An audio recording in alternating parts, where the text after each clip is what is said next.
ये औरत कभी भी अपनी बेटी को स्कूल गेट पर लेने नहीं जाती थी। हर बार वो बेटी को थोड़ा दूर चलकर आने को कहती, फिर गाड़ी में बैठाती। उस दिन जब औरत बेटी को लेने आई तो एक लड़के ने जानबूझकर उसकी बेटी को धक्का दे दिया। उसने उसे गरीब घर की लड़की कहकर नीचा दिखाया। फिर क्लासमेट्स हंसने लगे, कहने लगे कि तेरी मम्मी के पास गाड़ी नहीं है, इसलिए तुझे स्कूल गेट पर लेने नहीं आती। बेटी को बहुत बुरा लगा। जब वो गाड़ी में बैठी तो गुस्से में उसने अपनी माँ से पूछा, मम्मी आप मुझे स्कूल गेट पर लेने क्यों नहीं आती? औरत ने प्यार से समझाया, बेटा हम अपनी अमीरी छुपा रहे हैं। अगर सबको पता चल गया कि तू सबसे अमीर आदमी की बेटी है तो तुझे सच्चे दोस्त नहीं मिलेंगे। बेटी को माँ की सच्ची नीयत समझ आ गई। फिर उसने अपना फोन उठाया ताकि मम्मी की फोटो पापा को भेज सके, लेकिन उसने गलती से फोटो पेरेंट्स ग्रुप में भेज दी। जैसे ही बाकी पेरेंट्स ने फोटो देखी, सबने औरत की तारीफें करनी शुरू कर दी। लेकिन एक घमंडी औरत जो खुद को गू ग्रुप के सीईओ की बीवी बता रही थी, जल गई। उसने कहा कि ये लग्जरी कार मेरे हस्बैंड की है। फिर वो और कुछ औरतें गाड़ी के पास आ गईं ताकि औरत को झूठा साबित कर सके। जब औरत ने देखा कि ग्रुप में शेयर की गई गाड़ी की फोटो बिल्कुल उसकी गाड़ी जैसी थी तो वो हैरान रह गई, क्योंकि उस गाड़ी को सिर्फ 2 ड्राइवर ही चलाते थे। फिर उसने अपने ड्राइवर से पूछा, गाड़ी की देखभाल कौन करता है? ड्राइवर ने जब दूसरे ड्राइवर का नाम लिया तो घमंडी औरत घबरा गई, क्योंकि वो उसका पति ही था। अब सच सामने आ गया। उस औरत ने अपने पति के ओहदे का गलत फायदा उठाकर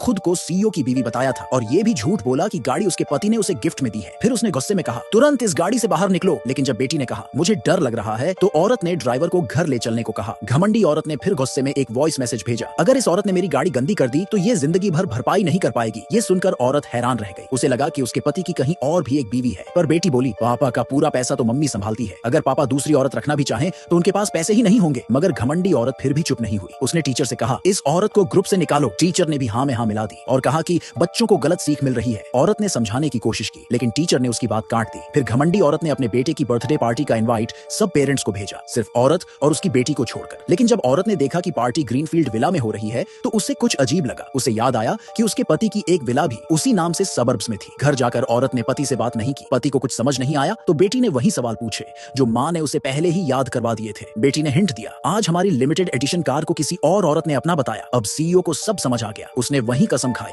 कि मैं सिर्फ अपनी बीवी से प्यार करता हूँ, और उसने अपने असिस्टेंट को सच पता लगाने भेजा। बेटी को खुश करने के लिए सीईओ ने इंटरनेशनल ट्रिप प्लान की। अगले दिन सब एयरपोर्ट जाने के लिए बैग पैक कर चुके थे, लेकिन मौसम खराब होने की वजह से फ्लाइट कैंसिल हो गई। अब औरत ने सोचा कि बेटी को ग्रीनफील्ड विला ले जाया जाए। उधर घमंडी औरत ने अपने पति, जो असल में ड्राइवर था, को ग्रीनफील्ड विला का दरवाजा खोलने के लिए मजबूर कर दिया ताकि वो अपने बेटे की बर्थडे पार्टी वहां कर सके। वो पूरी शान से बोल रही थी, ये विला मेरे हस्बैंड का है। मगर अगले ही पल औरत और उसकी बेटी वहां पहुंच गए। सामने का नजारा देखकर औरत दंग रह गई।